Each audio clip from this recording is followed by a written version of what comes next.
This is the second half of the recording on the cardiovascular system, covering blood vessels. Okay, so blood vessels are organs of the cardiovascular system, and indeed, the basic definition of an organ is a group of tissues working together for common function, so blood vessels are organs. Blood vessels form a closed circuit transporting blood from the heart to the body cells or the lungs, and then back to the heart. And we have different names for the blood vessels based on where they are and what they do. So arteries carry blood away from the ventricles of the heart. And in general, most of them carry oxygenated blood except for the pulmonary arteries that are carrying blood to the lungs. And arterioles receive blood from the arteries and carry it to the capillaries. And then the capillaries are the sites of exchange of substances between the blood and the body cells. So blood goes from arteries to arterioles to capillaries. And then on the other side of things, the venules receive blood from the capillaries.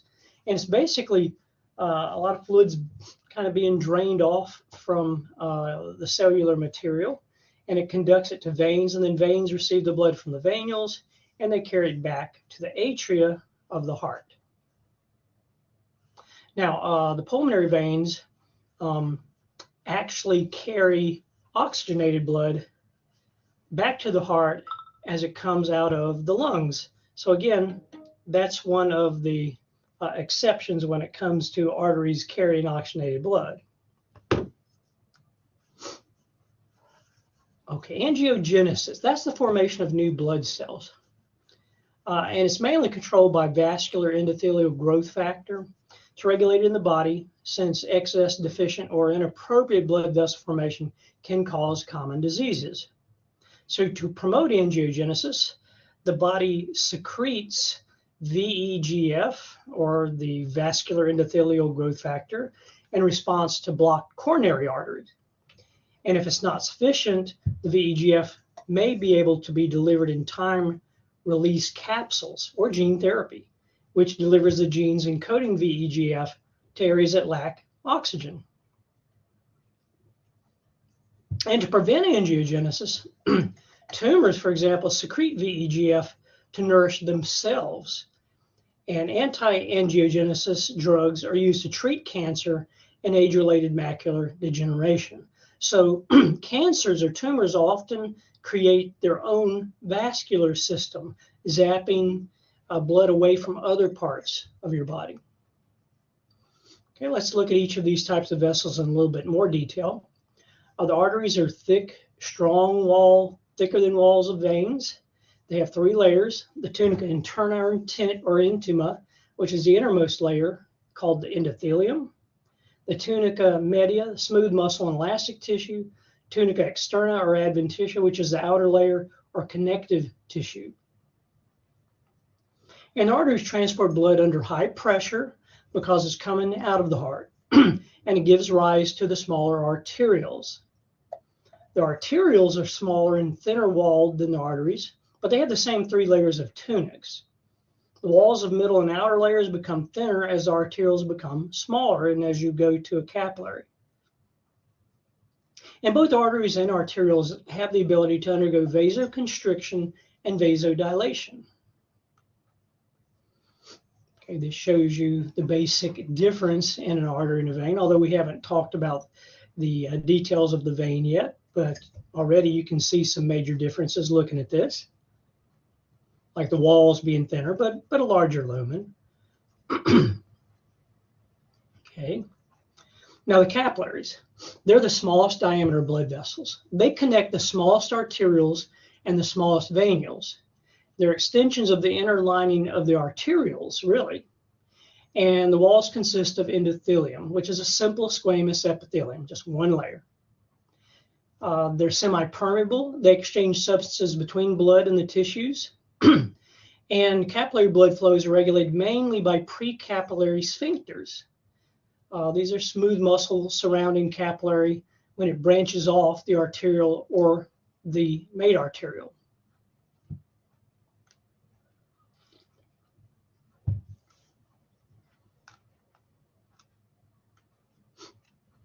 This shows you the connections between the arteries, arterioles, and then venules and veins with the capillaries.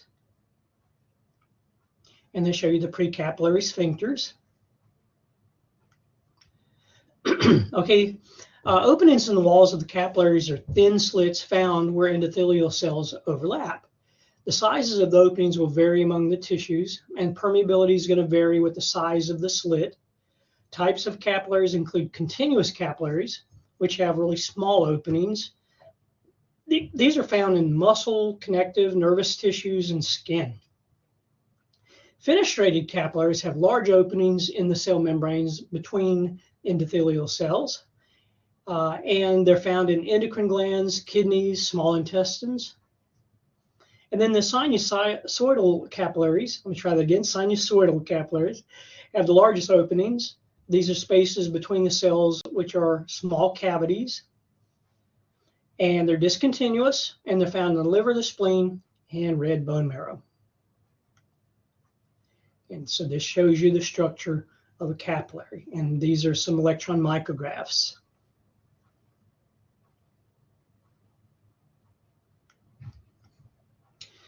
This shows you other types of capillaries like the fenestrated and the sinusoidal.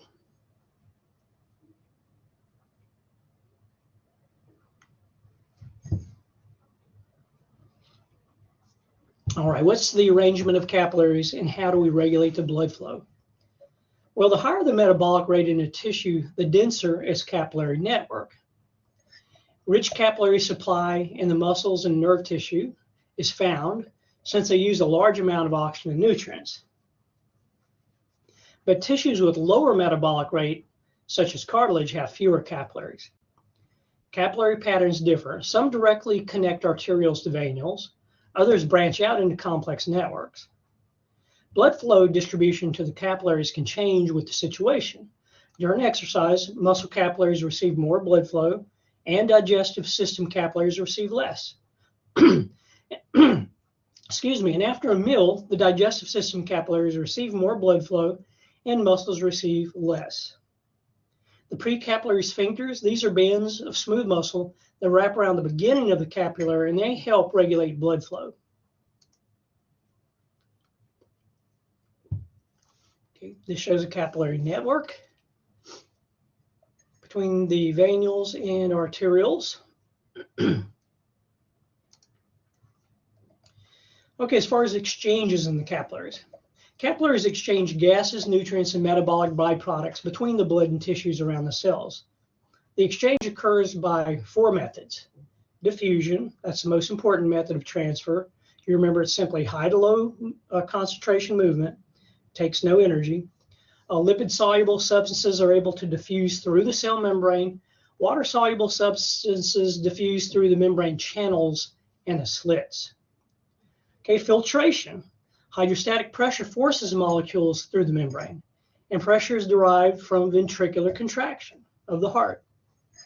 And then osmosis, the presence of impermeant solutes like plasma proteins inside the capillaries creates osmotic pressure. And osmotic pressure draws water into capillaries, opposing the filtration. Colloid osmotic pressure refers to the pressure due to plasma proteins.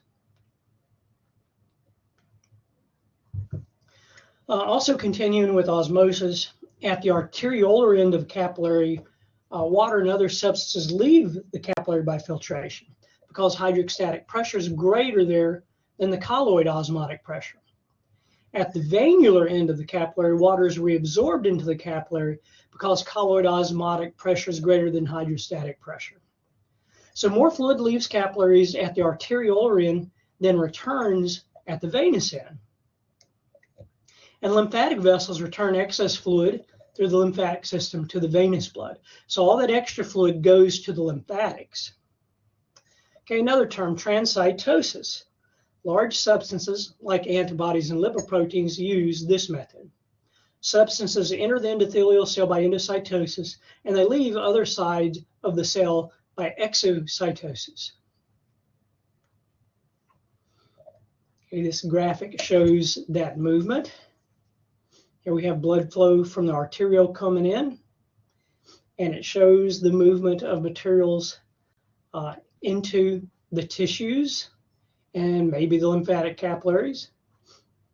Okay, because we do have higher pressure here because it's coming from basically the pressure from the ventricles. Okay, but we do have inward force of osmotic pressure. So we have a net outward pressure, okay, out of the vessels. But as we move to the other end, the opposite thing happens.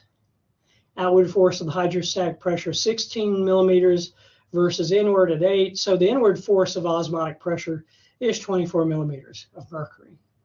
So those materials will tend to move inward. Now, it depends on what kind of materials you're talking about also. I mean, generally, the nutrients are going to, and gases are moving outward here at the arteriolar end into the tissues, and the waste gases will be coming back in, okay? But at the other end, we see the opposite thing happening. And this end is more similar to like the tissues back around, say, the lungs. Because back at the lungs, gases are going to want to leave the capillaries. But then, well, certain gas, CO2, oxygen is going to want to come in. Okay, the venules, microscopic vessels that transport blood from the capillaries to the veins. And the thinner walls, they have thinner walls and less smooth muscle than arterioles. Okay, the veins, they have thinner walls and arteries, but they still have 3 layers or tunics. But the tunica media is less developed than the arteries. They carry blood under relatively low pressure in the veins. They function as a blood reservoir, and many of them have one-way valves to help with blood flow because they're not under pressure from the heart to push the blood back to the heart. And so every time you move, your skeletal muscle actually presses on the veins, putting pressure on that blood. And the one-way valves help move the blood in one particular direction, as you see here.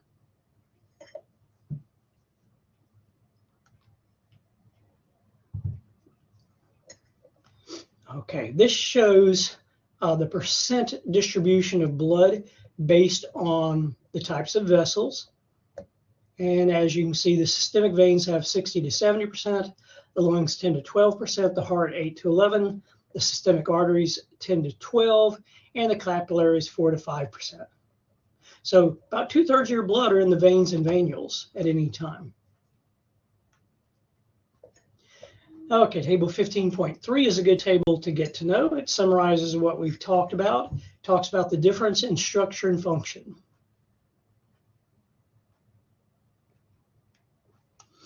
Blood vessel disorders, atherosclerosis. So deposits of cholesterol plaque form in the inner lining of the walls of the arteries and arterioles in this situation. In an aneurysm, a bulge in the wall of an artery formed when the blood pressure dilates a weakened area of the vessel, and this can burst the wall of the artery. Okay, phlebitis, this is inflammation of a vein, very common disorder. And varicose veins, abnormal and irregular dilations occur in the superficial veins, and you see this most commonly in the legs. Okay, this shows the difference in normal arterioles and arterioles containing atherosclerosis plaques. You see a big difference with that plaque there in the lumen. This one's open.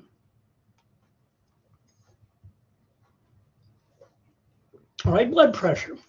The force of the blood exerts against the inner wall of the blood vessels, and it circulates the blood. Blood pressure usually refers to pressure in the systemic arteries, but it exists throughout the vascular system. Blood moves from higher to lower pressure throughout the system. So arterial blood pressure, it rises when the ventricles contract, and it falls when the ventricles relax. So arterial systolic pressure, that's the maximum pressure reached during ventricular contraction. Arterial diastolic pressure is the minimum pressure remaining before the next ventricular contraction. Pulse pressure, this is the difference between systolic and diastolic blood pressures. Mean arterial blood pressure, it's the average pressure in your arterial system. and represents the average force driving blood to the tissues. And the equation for that is dP plus 1/3 of the pulse pressure. Blood pressure is stated as a fraction. So the systolic pressure over diastolic pressure, as you very well know. And an average is 120/80. Blood pressure is stated in units of millimeters of mercury, and is typically measured with a sphygmomanometer, or it's much easier to just say blood pressure cuff.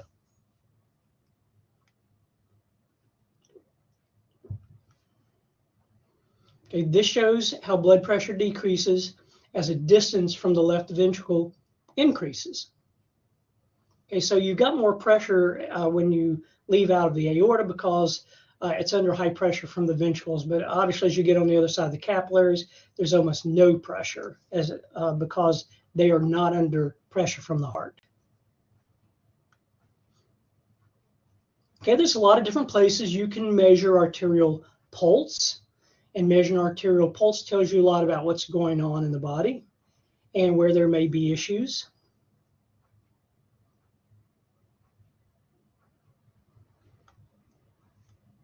Okay, factors that influence arterial pressure, all kinds of things. Well, blood volume increases, heart rate increases, stroke volume increases. So these can lead to blood pressure increases, but also blood viscosity increasing or peripheral resistance increasing. Okay, cardiac output. Stroke volume is the volume of blood that enters the arteries with each ventricular contraction. It's around 70 milliliters per beat on average. Cardiac output's the volume of blood discharged from the ventricle each minute. Blood pressure varies with the cardiac output. So cardiac output, as you see in equation form, is equal to SV times HR. Okay, stroke volume, heart rate. And here's an example for you. An increase in stroke volume or heart rate will cause an increase in the cardiac output, which increases the blood pressure.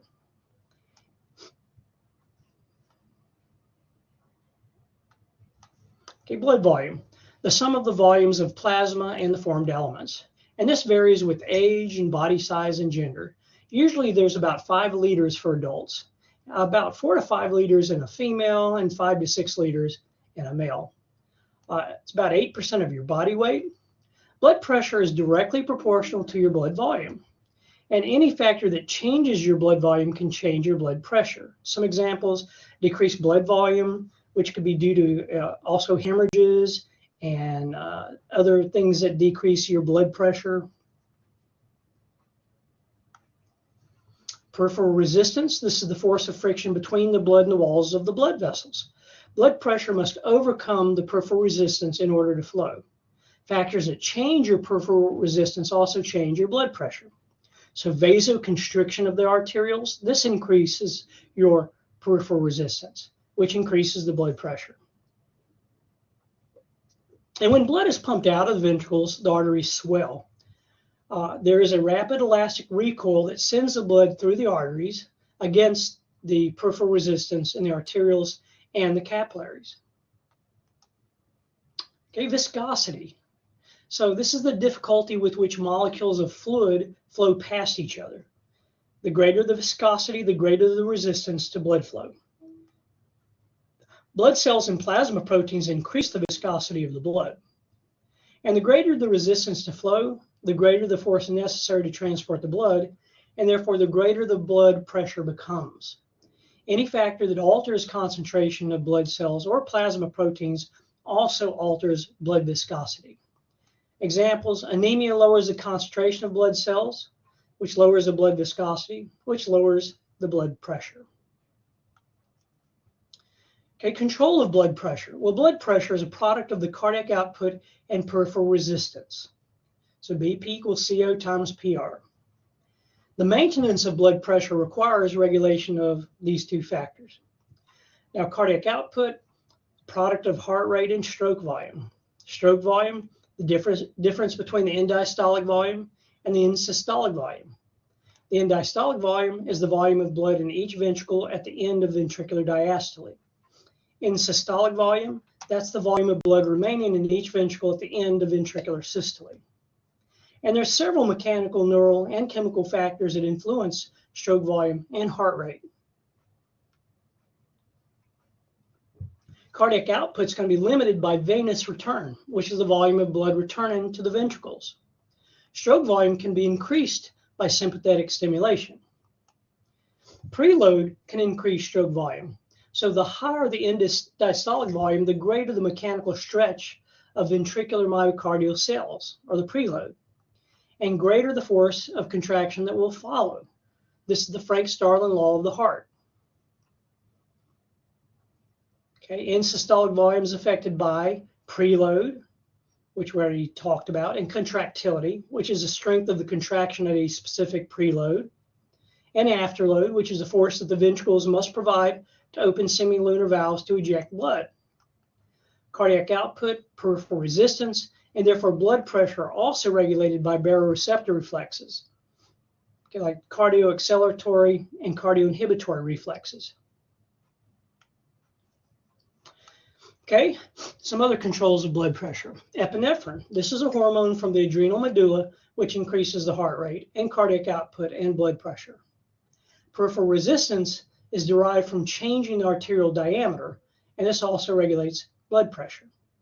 So vasoconstriction, this reduces the arterial diameter and increases peripheral resistance and increases blood pressure. Vasodilation increases arterial diameter and decreases the peripheral resistance and decreases blood pressure. The vasomotor center in the medulla oblongata regulates the diameter of arterioles and therefore peripheral resistance by changing the sympathetic stimulation of the muscle in the walls of the arterioles.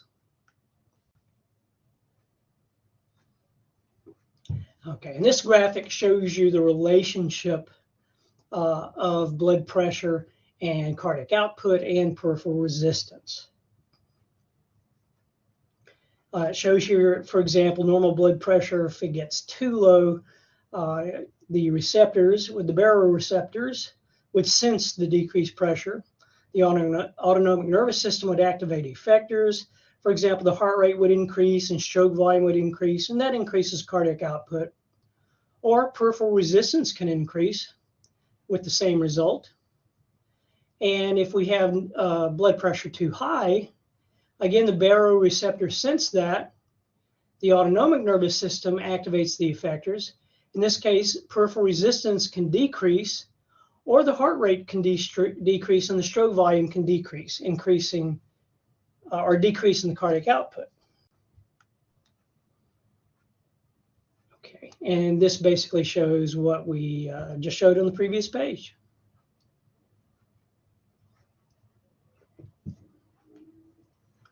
Okay, clinical application.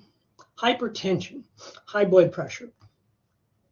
Long-lasting elevated arterial blood pressure causes, well, really unknown, but increased sodium intake, psychological stress, it activates the sympathetic nervous system, obesity because it increases peripheral resistance, kidney disease by the renin-angiotensin response. It's called the silent killer because it may not cause any direct symptoms. It contributes to the formation of atherosclerosis. It may lead to coronary thrombosis or embolism, and it could lead to cerebral thrombosis or embolism or hemorrhage, perhaps resulting in a transient ischemic attack or TIA or mini stroke, or a cerebral vascular accident, CVA or stroke. For prevention, having a healthy diet, healthy weight, exercise regularly, limit your sodium intake. It can be treated with diuretics and sympathetic inhibitors. All right, let's talk about venous blood flow. Blood pressure decreases as blood moves through the arterial system and into the capillary network. So very little pressure remains at the venous ends of the capillaries. In venous blood flow, only partly a direct result of the heart action. It's also dependent on skeletal muscle contraction, as I had mentioned. So when the muscle contracts, they squeeze the veins and they help move blood back towards the heart. And also respiratory movements during inspiration. As the thoracic cavity enlarges, pressure falls below abdominal pressure, and this helps blood flow upward towards the heart. and vasoconstriction of veins, or venoconstriction. Under conditions of low blood pressure, sympathetic reflexes can cause contraction of smooth muscle in the walls of the veins. And veins act as a blood reservoir, which can alter its capacity in response to changes in blood volume. This graphic shows how skeletal muscle pushing against veins can move blood in a particular direction. Okay, central venous pressure. All veins, except those returning to the heart from the lungs, drain into the right atrium. Pressure in the right atrium is called central venous pressure. Factors that influence it alter the flow of blood into the right atrium. It affects pressure within the peripheral veins. A weakly beating heart increases the central venous pressure. An increase in central venous pressure causes blood to back up into the peripheral veins, and this can lead to peripheral edema. An increase in blood volume or venoconstriction increases the blood flow to the right atrium, which increases central venous pressure. Okay, clinical application. Exercise, diet, tobacco use, and the cardiovascular system. Well, as you very well know, exercise is good for your heart, but it has to be a regular part of your life. So what are the cardiovascular system adaptations to aerobic exercise?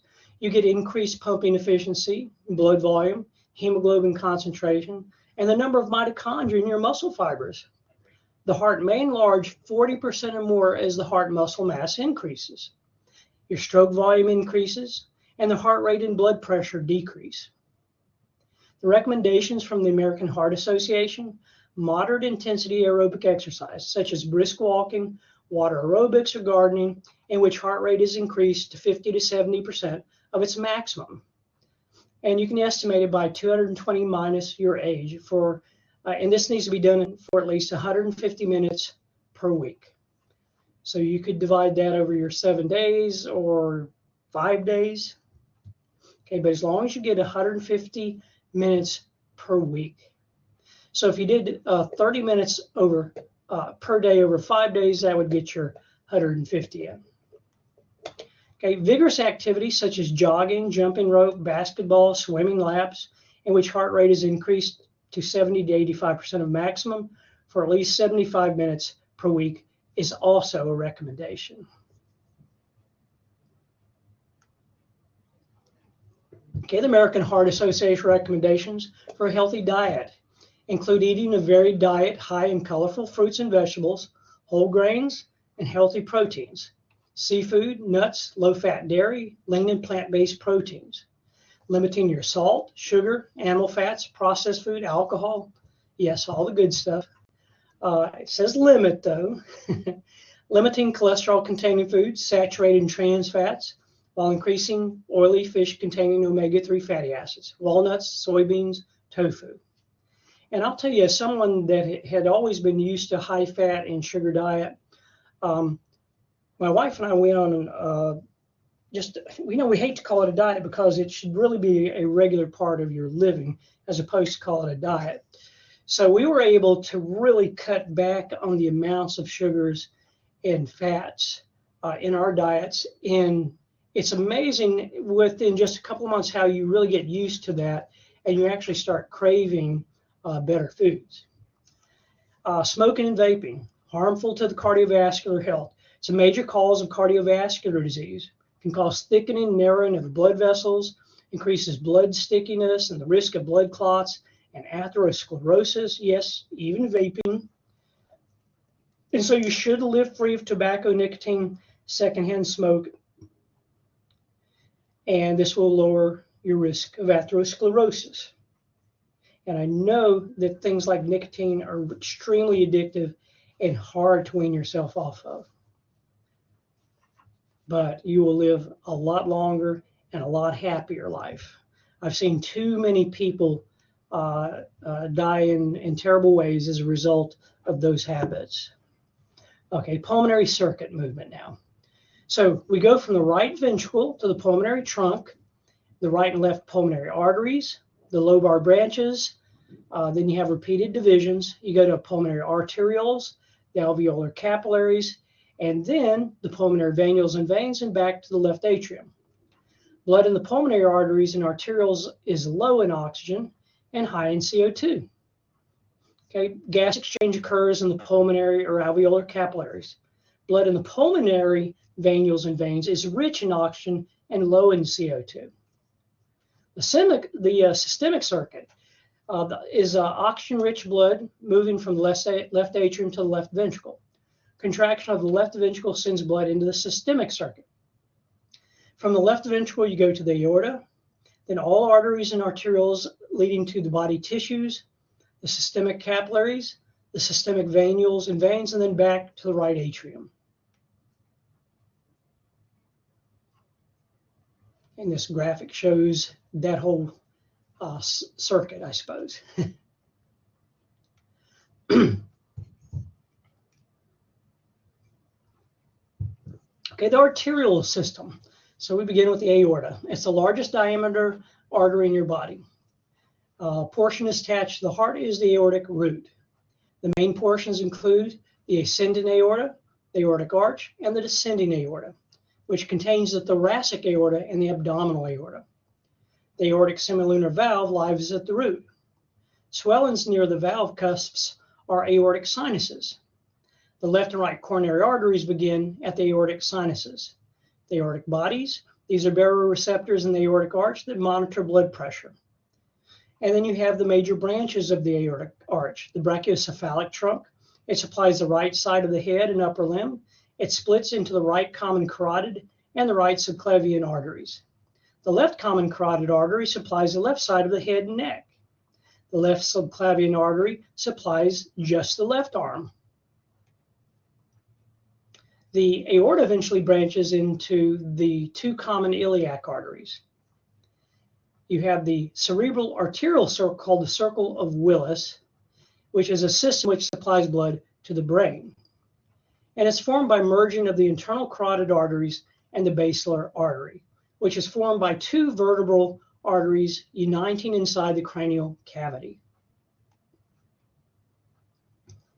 Okay, and you want to start getting to know these blood vessels very well. I have provided a list of arteries and veins to know. So you don't have to memorize all of them, but you do have to memorize the ones that I've provided on that list, so that when you take your midterm lab exam, you'll be able to identify these. And I'm just going to point out some of them as we move upward here. Superior vena cava, of course, that's the vein coming back into the right atrium. The aortic arch is what comes out of the left ventricle and supplies blood to the entire body. But coming off the aortic arch, you have directly the brachiocephalic trunk and the left common carotid, and then the left internal jugular. Now, coming into the superior vena cava, you have the right internal jugular and the right subclavian, which then come together to form the brachiocephalic vein. On the other side, you have the left internal jugular coming together with the left subclavian, again to form a brachiocephalic, and that combines for the superior vena cava. Okay, coming out of the pulmonary trunk, you have the left pulmonary and the right pulmonary arteries that go to the lungs. Coming back from the lungs, you have the right pulmonary veins and the left pulmonary veins. So two on each side. Okay, this shows you the major branches of the abdominal aorta. So here's the aortic arch. And as it comes down, you see the abdominal aorta. See the celiac trunk, hepatic artery, the right gastric artery, the right suprarenal, the right renal, gonadal, the left gastric, the splenic, superior mesenteric, the lumbar, the inferior mesenteric. And as we move lower, the middle sacral artery, the right common iliac artery, and the left common iliac artery. Okay, these charts give you a little bit more detail about the different types of arteries, and they tell you the general regions or organs that they supply. Again, if I were you, I would get that list of arteries and veins out and start writing down where they are and what they supply or what they receive blood from. Okay, this shows arteries to the brain, head, and neck. Okay, so the brachiocephalic trunk leads to the common carotid. Okay, and from the common carotid, we branch into the carotid sinus and to the external carotid. The external carotid, as you see is supplies superficial parts of the head. As we move up from the carotid sinus, though, we then have the internal carotid, and then we have several other branches internally.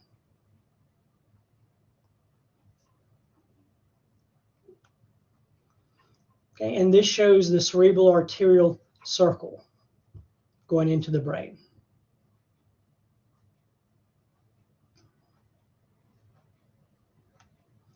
Okay, here we have the arteries to the shoulder and upper limb. And as you can see, they're being supplied by the subclavian, okay, which becomes the axillary as it moves into that axillary region. And then we have some branches here like the posterior humeral circumflex, the anterior humeral circumflex, and then it becomes the brachial in the brachial region. Okay, it splits when we get into the forearm. Okay, we end up with the radial and the ulnar. Okay, notice they are named by the bones that they are running parallel to. And then we move into the hand.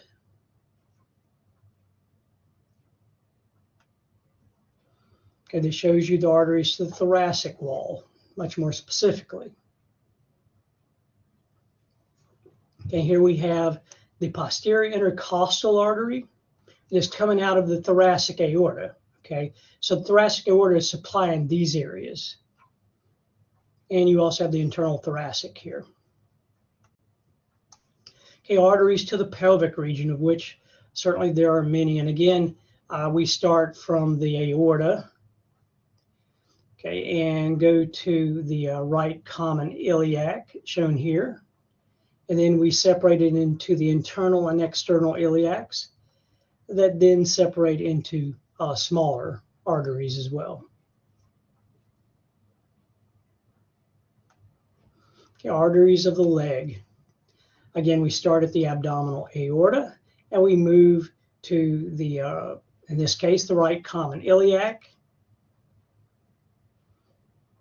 Okay, then the external iliac, internal iliac. The external continues on downward into the superficial circumflex, the deep femoral. And notice it's going over the femur. And then ultimately we move down to the anterior tibial and posterior tibial, and the popliteal and the fibular.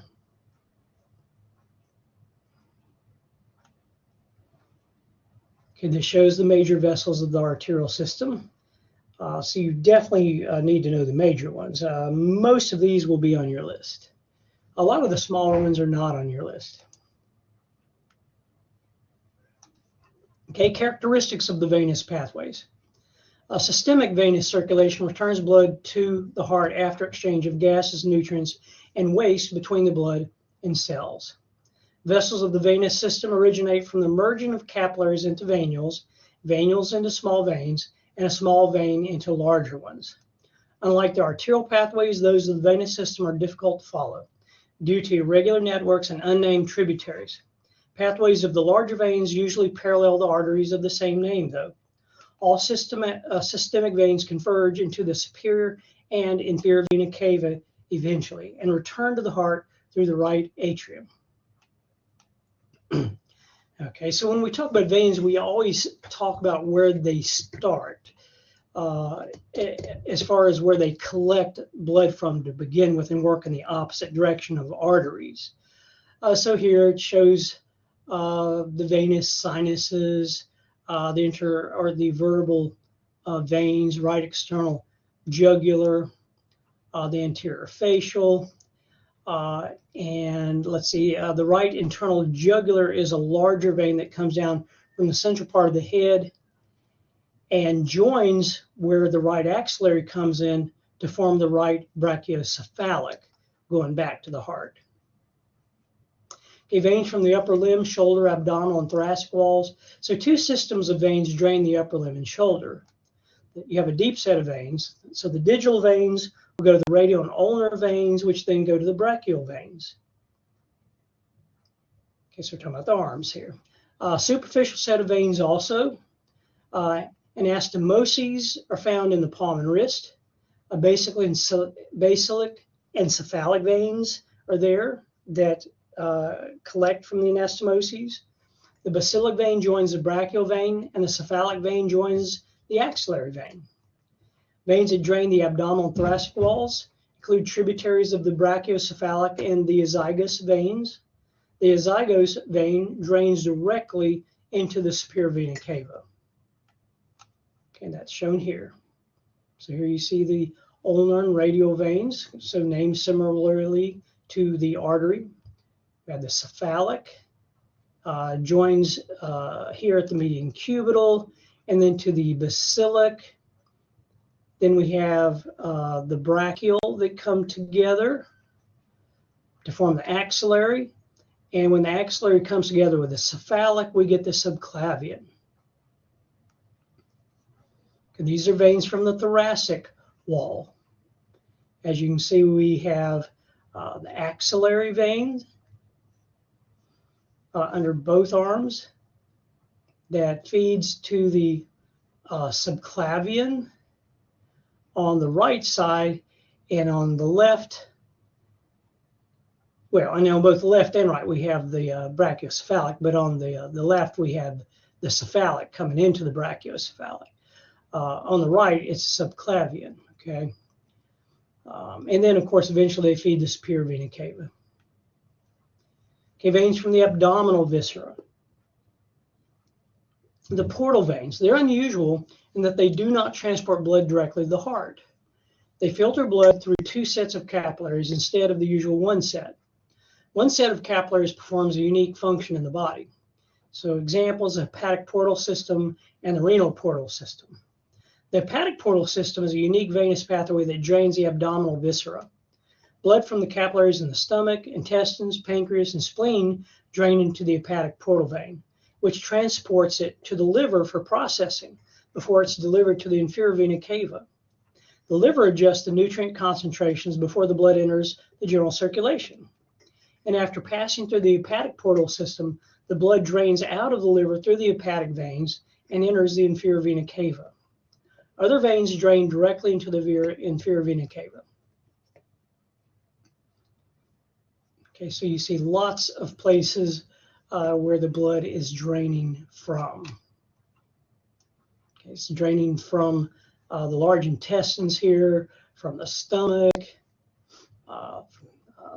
near the kidneys and spleen and the liver. And here's the hepatic portal vein that previous slide was talking about. Here we have the superior mesenteric. Here we have the inferior mesenteric. And this is a schematic of the cardiovascular system showing the hepatic portal vein. As it said, it's almost like its own little system within the system.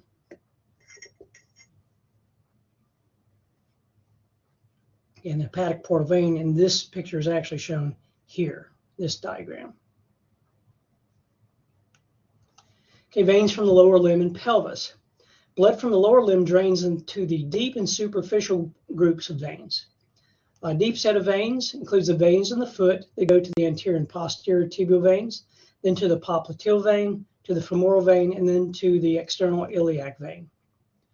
The superficial set of veins are veins in the foot that move to the small and great saphenous veins.